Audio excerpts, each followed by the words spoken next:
Praise lord. దేవునికి మహిమ కలుగును గాక.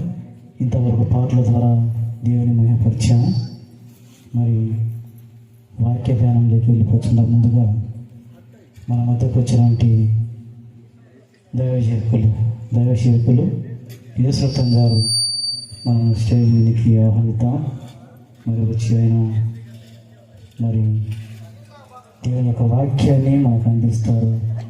మనము జాగ్రత్తగా విని ఆ మాటల ప్రకారంగా జీవించగలిగిన జ్ఞానాన్ని దేవుడు మనకు అనుగ్రహించినట్టు మన మధ్యలో నుండి అబ్రహం సార్ గారు వచ్చి తిరుమల వాస్తవులు మరి అక్కడ మంచిగా సేవ అందిస్తున్నట్టు సార్ గారు వచ్చి ప్రార్థన చేసిన తర్వాత మరి దైవ సేవకులకు మనము మరి అవకాశం